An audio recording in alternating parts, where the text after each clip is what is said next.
Good morning, fellow option traders. This is Jeff, and welcome to the daily scan for Thursday, July 17th, 2014. All right, in yesterday's announcements, the producer price index was a little bit higher. In other words, inflation, I guess you might say, on producer prices was, or they were more expensive, however you want to call it. It was higher than previous months and higher than expected, but not astronomical. And the rest of the announcements pretty much were, everything's kind of going okay, nothing really fantastic. Beige Book, which is commentary from all the Federal Reserve districts on economic activity, was, that the economy is improving, but very, very slowly, and that there's a shortage of some skilled workers, but no shortage of unskilled workers. Funny you should say that. For today, housing starts, jobless claims, and the Philly Fed survey are the big hitters. Nothing later. Okay. So that's it for announcements. Let's jump over to Market Watch here and see what happened over in Asia. Mostly bearish, and even on the bullish side, it wasn't real bullish. And in Europe, we are bearish across the board, and in a couple of cases, pretty heavily bearish. All right, let's jump over to our futures here. All right, we're looking at a bearish open too, where we are probably going to gap down if this continues. And I wanted to say a few words right now about the Russell or TF futures here and the rut down here. After we finish our scan, if we have enough time, I'm going to take a look at to see if via charts we can actually prove that the Russell or the small caps are leading indicators to market movement. We'll take a look at that after the scan. So if you're just here for the scan and you want to get out early, you can do that. Okay, so and what we're stuck with here is this Chipotle trade. So if we were to take a look at that on a chart, yesterday was not a good day for Chipotle. It looks like it's lining up for its earnings. Expectations may be low. I struggle about whether I really want to get out of this trade or not. If I were to go over to the Analyze tab and take a look at it, this it could lose $1,600 on this. So I'm thinking, maybe we should just take the money and run here. Where are we looking at bid ask here? 560 to 620. So what's the middle of that? That would be 590, and that's right where the last price is here. Do I want to get out of this today? Man, I just don't know. I swore I wasn't going to hold on to it into earnings, and I've already taken a loss on it. This is last Friday. So last Friday, this shaded area here, which is the one standard deviation, it was actually the lower side was right up here, right here at this price. It was above the short. And now because of increasing IV, and we can see that, let's open this up here. Chipotle is currently at around 40% implied volatility, and the IV percentile is 75 basically.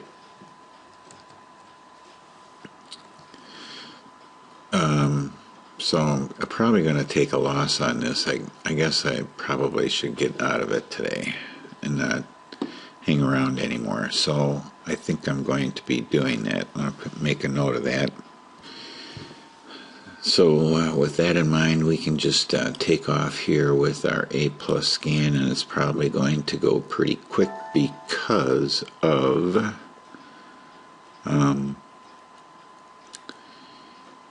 earnings season. Yeah, that's right.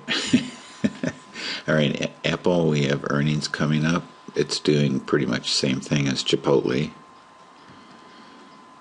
Amazon, earnings, Target, probably not going to be happening. Baidu, earnings, Target would be down here. Slide it over. And it's probably not going to make it either. Just running out of time. We're up against a time wall, a wall of time, I guess you might say. CELG earnings next week. Actually setting up pretty nicely. If we get a hook today, might just do something there. So what I'm going to do is, because I'm going to be busy today, I'm going to put an alert in here, but it's not an alert. It is just an alert to remind me to come and take a look at it. If we get our little green hook down here and here, I'm going with the 50 delta. Alright, moving right along. Chipotle, we already kind of looked at that one, so let's move on to Costco. Alright, Costco, we don't have earnings out here for a while. So, I'm looking at a 20 delta on this puppy. On the bull put side. We were looking at it yesterday, but I didn't actually even look at anything yesterday. Didn't look at a dang thing. Trying to get some outside projects done in this nice, cool weather. It was been a little bit chilly the last couple of days as the polar vortex descends upon the people of central Ohio. The polar vortex. Okay. Dow doesn't much care about anything. It's just reached a new high yesterday, and I believe a record close. Let's see. We could do some long-term trades here, so I'm going to go ahead and do that. I don't know that I'm actually going to trade this particular cash index, but let's just take a look and see what could happen here. Alright, gold, we didn't really look at it yesterday. Looks like it's ripe here for a 20 delta. So, I'm going to get rid of some of it. And clean that up a little bit and put a target down here, and I'm putting this on my 20 delta list for today. Alright, Google, let's take a look and see what's going on there. Target earnings tonight. Are you ready for the ride? If you noticed, I also did not, I am not playing earnings on anything this season. Just been burnt too many times. Alright, LinkedIn looks like it has lined up here for a 20 delta, and actually, it was on the list yesterday like Costco was, but like I said, I should have sat down here and took a peek. So I don't have to do anything on this. It has to be expiration here, but I hesitate because you know what's going to happen. IV is going to increase. We're at 56 right now.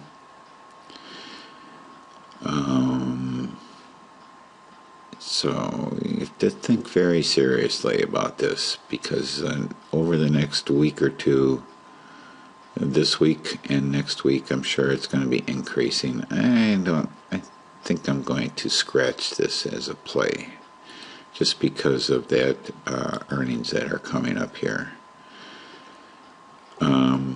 But again,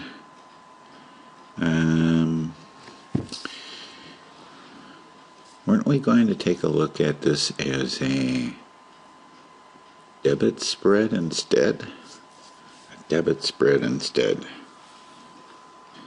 Alright, make sure that I devote some time today, and I will maybe put one on and see what happens. Okay, NDX. I may not put it on. I can do a simulated trade and then see what increasing IV might do to it. So anyway, NDX is up next. We have a target set here for a 20 delta. It's in a nice little uptrend. Had a bad day yesterday. Yeah, still waiting on that. Netflix earnings next week. Target here, running out of time. Take a pass on that. Priceline. We're looking to do a iron condor on Priceline. Is that what it is? I must have been thinking that. Would have been good to maybe take a look at this yesterday, first off. I'm just going to put it on a list, and so I take a look at it. Just because we got some time before earnings on that. Russell's not doing so hot, so this little play right here would have been really good. At this, I think it was 11.95, I think it was, somewhere around there. With an expiration of this week. So that would have worked out good. But which way are we headed here on the Russell? I would have to say that we're moving down. So is it a leader? Well, we'll take a look at it at the end of the scan. SPX in an uptrend. Have a target set here. Just waiting for it to hit it. Tesla. Target down here. We are ready for a 50 delta. Seriously? We should take a look at it. Well, no. It never hit up here. This is not a 50 delta here. This is, I don't know. So if I don't know, then we are going to, change it to yeller.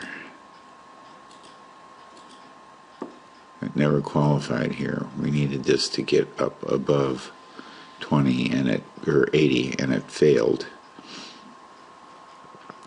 So now we might consider, if it doesn't break down below this, we might consider this for a 20. And this meaning this price level here, which is, like 12.16, 12.15, somewhere around there. If it doesn't break down below it. And last but not least is Visa. And Visa is working its way up in a nice uptrend. So,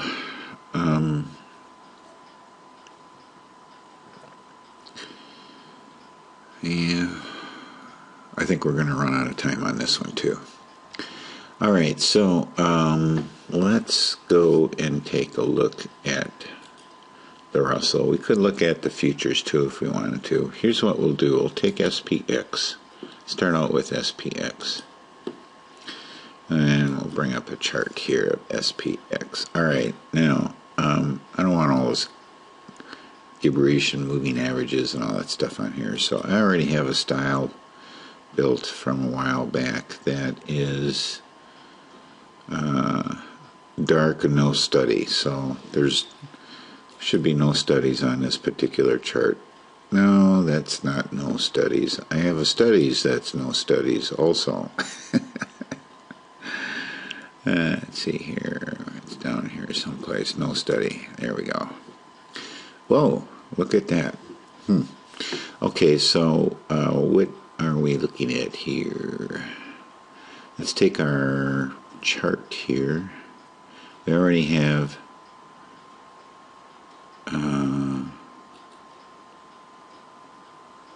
who is that? It is the Russell. Okay. We want this. We're going to change our chart to a line. So let's go here to appearance. Change it to a line. And let's go to our time axis. And let's go back as far as we can, which is 20 years. What should we do? A week or a month? And we'll do a month. Let's do a week. We'll do it in weeks, and let's just say we don't care about any bars over there. See how this looks. Okay, this is pretty much the way that I would like to see it looking. Alright, so now is the Russell really a leading indicator?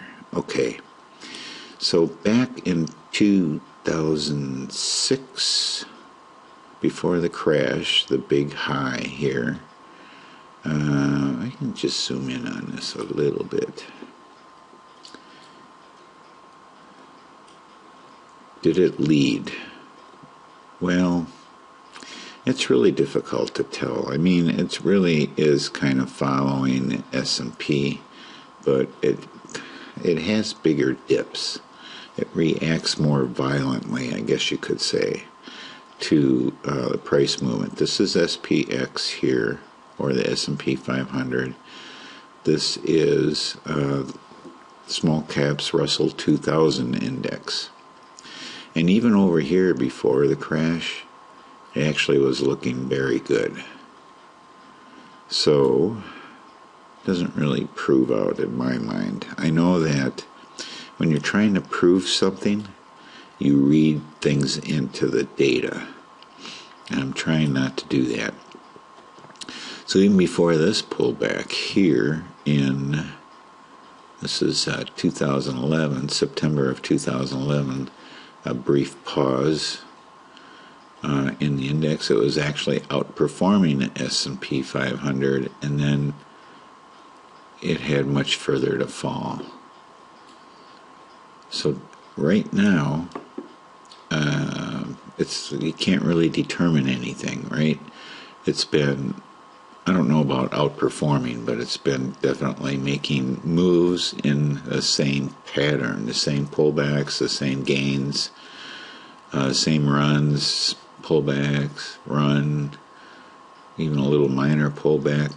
So it's been just kind of keeping with it, if you ask me.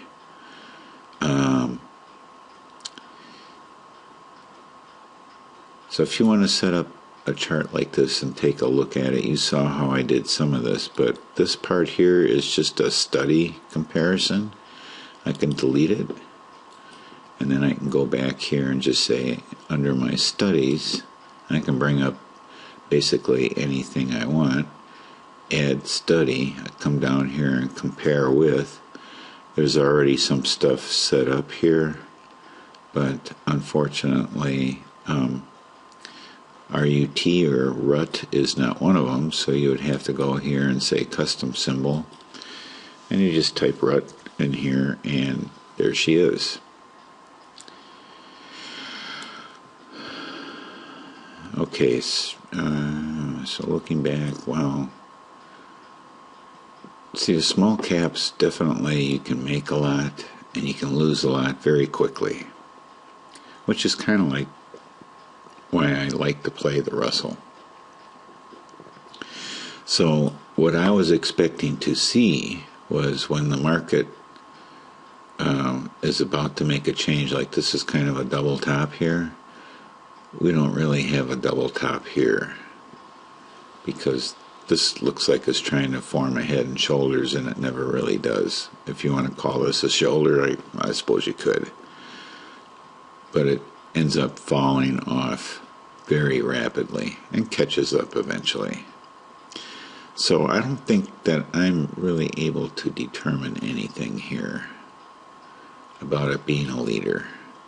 I have to say that based on what I'm seeing right here, it's a leader in that it overreacts. Looks like this is when the cash index first started back here in 1996. The only leading that it does is probably a higher implied volatility because of the more massive reactions to market movement. So that's pretty much my study for today. And then we're going to try that debit spread on, was it LinkedIn, I think? And see how that works out. And I'll show that to you tomorrow. All right, so have a great day. Thanks for watching, and happy trading.